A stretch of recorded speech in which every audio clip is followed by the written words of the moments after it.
this, my friends, is the Arbor Cask 2019, and you know, we're taking a look at it under the pretty lights. I rode this for a few days and compared it against a couple other short, fat, surfy favorites, and it held up pretty well, and it's a fun board. I think it can work for a lot of people who want something just a little more than your average powder board, something that'll that can carve up groomers really well, but still float really well in powder. And that's kind of like what we call the short, fat, surfy category. And you can see the nose is much bigger than the tail. I think there's like almost 2 centimeters of taper.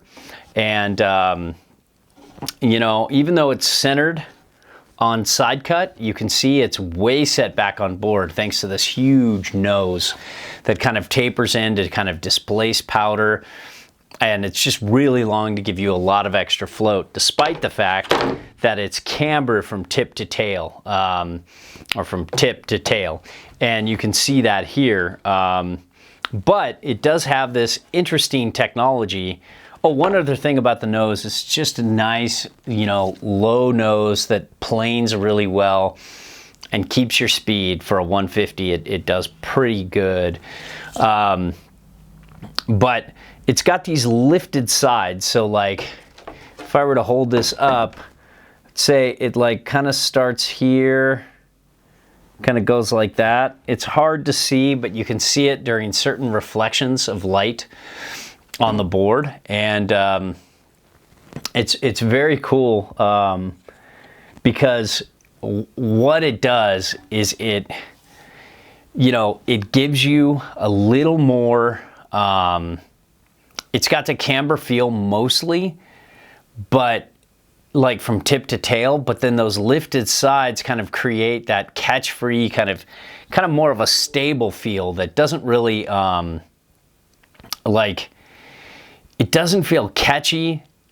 It feels more like hybrid camber, but then has more camber from tip to tail. But the only thing that is a little bit of a bummer is it doesn't seem to provide much extra float or any extra float compared to like the hybrid camber boards that have a little early rise. But still, you've got all this nose, you've got a lot going on here to give this some float and powder. You know, so then you've got this kind of like, you know, let me see if I can show you this grip tech here that, you know, normally there's 2 big bumps, one here and one here. This is almost non-existent. It seems like maybe a modern version of grip tech, or maybe this is the demo model, and they didn't put grip tech on mine, but on yours it'll have grip tech. If any of you readers know, let me know. Another thing I like about all Arbor boards is they have 7 inserts. Even though their stance runs a little on the narrower side, it's nice to have that extra insert so you can set the board back a little more or play around with your stance with more than you could with 6. So I like that. Now let's get into, you know, setback on side cut versus setback on board. So we obviously know it's a, like I said before, it's a centered stance.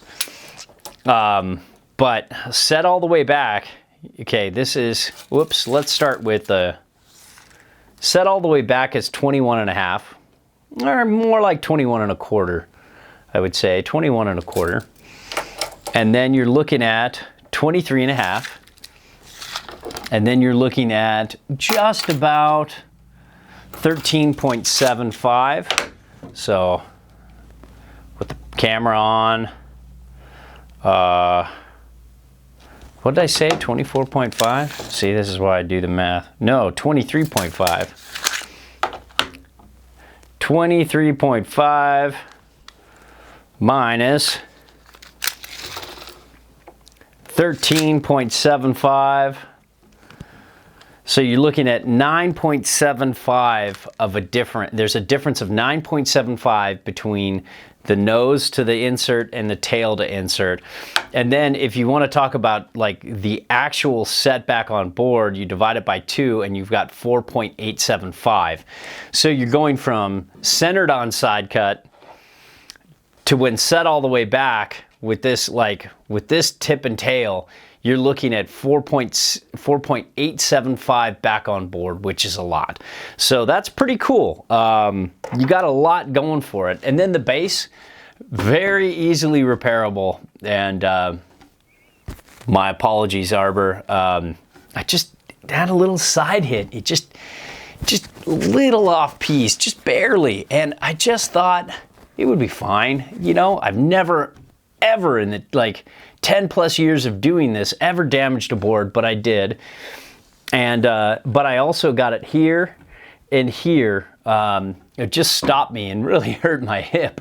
But that's what I get for just wanting to there was just a little bit of powder, like, you know, 8 inches or so. And I just wanted to see how it, you know, slashed some power on the side, and it just stopped me. So my apologies, Arbor. Never happened again, but I paid to get it all repaired, and it's ready to get back out there for the next demo E. But, you know, that's what I love about this clear base. Just clear PTEX. You have a good PTEX gun. It's almost like it never happened if I didn't hit it too deep there. But that's a great base, and it's got good glide to it. And just overall, I had a pretty good time on the Cask.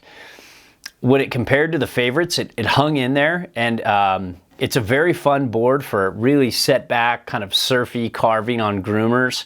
And it really does well on groomers. And then I think it's going to be, you know, based on the taper, the big nose, you know, the setback on board. I think you've got a lot going on for powder, and I think it's going to be a pretty competent powder ride too. Maybe not the best out there, but nice balance between the two worlds of groomer riding and carving. So this could be a nice one board quiver solution for those who like that kind of short, fat, surfy ride. And it's a little heavier, a little more damp, a little less bucky than your average 150. So there you have it, the Arbor Cask 2019.